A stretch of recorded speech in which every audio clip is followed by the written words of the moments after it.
I guess we'll start with Virginia Tech's fast start. They get a lead and never look back. What kind of tone were they able to set on both sides of the football early in this game? Well, this can be a very humbling game, and today we certainly experienced that. I said last week, I think in this room, after I'd said it to the players, that we thought this was going to be one of the best teams that had come in here to play, and today they were a strong and powerful team. In the first quarter, I think your offense only got the chance to run 8 plays. How tough is it for an offense to get into rhythm when you're just not getting the ball that much because of what they're doing, with their offense? If we'd have done a little bit better with the ball when we had it, we would have had it for more than 8 plays. Okay. Final question.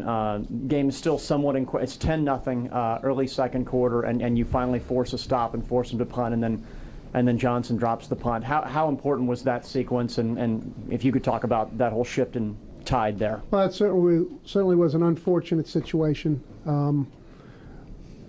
We were needing something good to happen to us at that particular point, maybe give us a little bit of a lift, and obviously the worst possible thing that could have happened to us did happen. So. But you know, one of the things you got to learn in this game is no matter what the previous play brings, whether it's good, bad, or indifferent, you got to get up and get ready to play your best on the next play. And so there were plenty of plays that followed that particular play that we wish that we would have played better on. Coach, thank you. Fellas. How do you think the game was decided at the line of scrimmage both ways? Very much so. Did you have concern that could happen, or was their dominance more than you thought? No, we did have some concern coming in that might happen. As I just said, Jeff, they're a big, strong, powerful team, and that's the type of plan they put together. And you can see they did so with good reason. What do you tell your team after that? Because the season's not over, you still have another game, possibly 2. What I tell the team, Jay, is between me and the team. Al, what was Michael Johnson attempting to do there? It looked like he was trying to back away from it at one point. What did he tell you? I didn't ask for any explanations, Doug. It's more to what I had to say. What did it look like? Looked like that all the techniques that we practice in terms of catching punts were missing on that particular one. Do you have a rule when the ball is coming down inside the 10? I'm not sure where he was exactly. Yeah, like inside. Is he supposed to let it go? Or well, from that angle, Jeff and whatnot, I really couldn't see the yard marker. You know, so you guys have a better idea where the muff occurred than I do. Did you have any trouble in trying to make the fair catch there? Well, it just depends upon where the ball was. As I say, if the ball was on the 11, certainly not. If the ball was on the 4. Definitely, but from my perspective, I couldn't see it, and at that point they had the ball, and my thought was, okay, what can we do here? Well, even with the ball on the 1-yard line, is started thinking ahead. So now you just raised one more question for me to wonder about all night long. Did you guys come in planning to use the no-huddle that much, or is it something? Well, we didn't plan on being behind by that much, so you know, not in the second quarter. No, we hadn't planned on using it in the second quarter. 24-0 is obviously a big hole, but you got the quick touchdown to open the third quarter. At that point, you're thinking, if we get a stop, then maybe keep pecking away at it. Well, we did get, you know, had a positive. Should have had everybody in a good frame of mind. I'm sure that it did.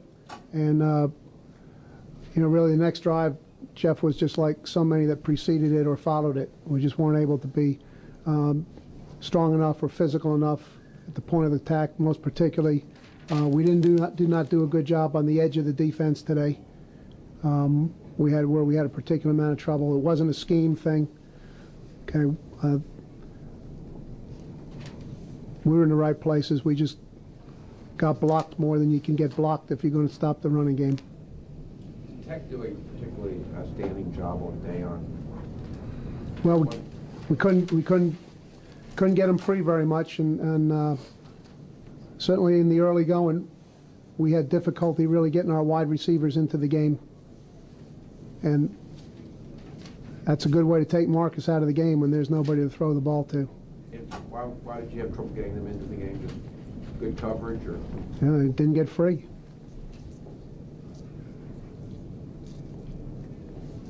If Virginia Tech is one of the best teams to come in here, what is Miami as far as teams you will have had to play? Probably one of the best teams we've had to go play.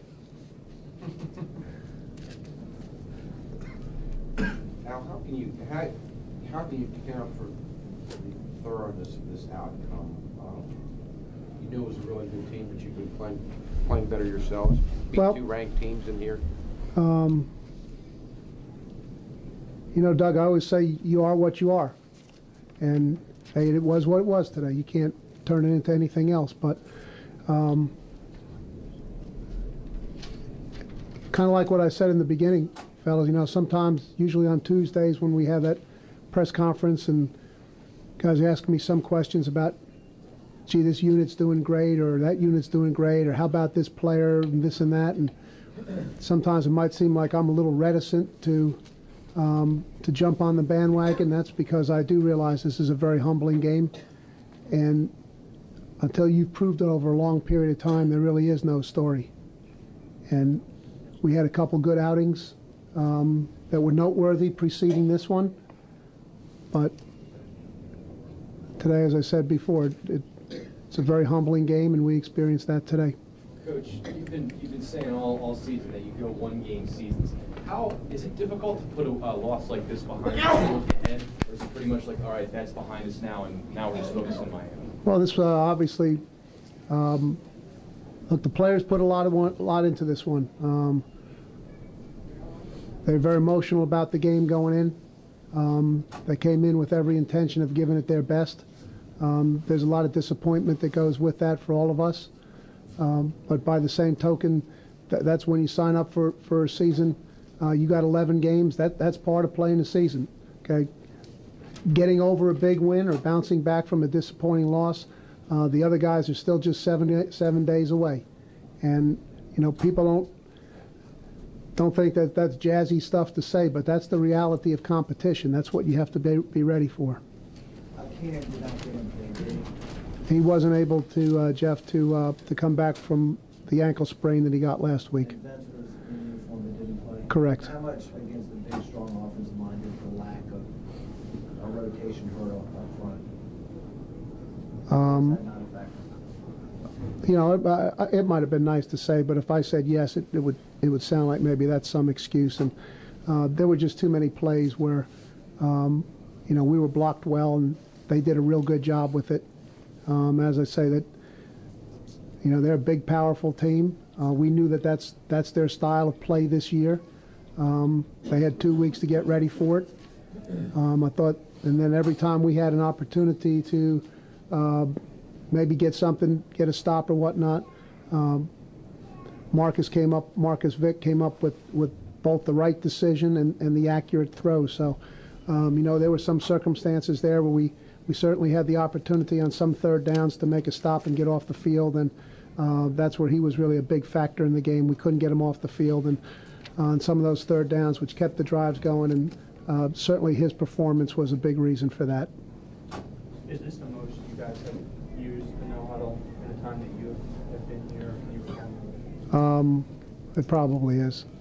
Did you come in planning to use it, having practice? No, as I said before, Darryl, we weren't planning on being behind 24-0 in the second quarter either.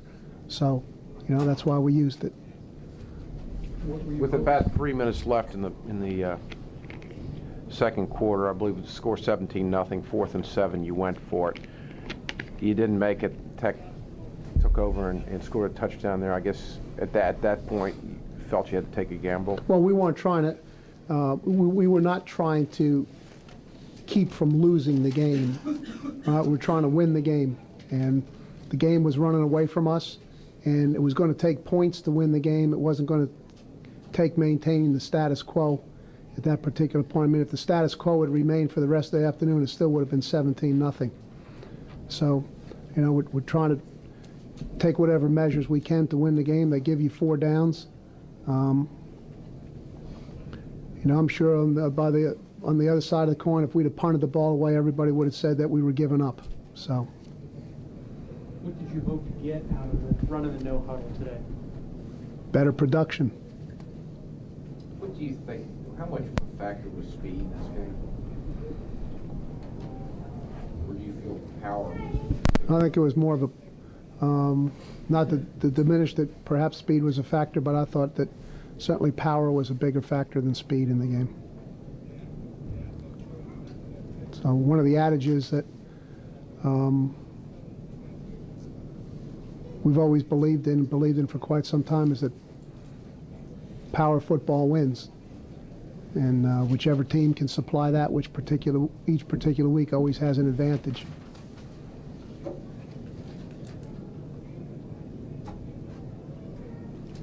Okay, I don't think there are too many turning points in the game, so I think we have too many particular plays to discuss, so unless there's anything else. I mean, it seems as if the luck was a turning point. The fact it was 52-14, looking back, it's not as big a turning point now. It could have been. Well, it certainly didn't help, that's for sure. You know, I can't say what else would have been, but it certainly didn't help. You know, but we all had our chances to do better after that, you know, me included, so.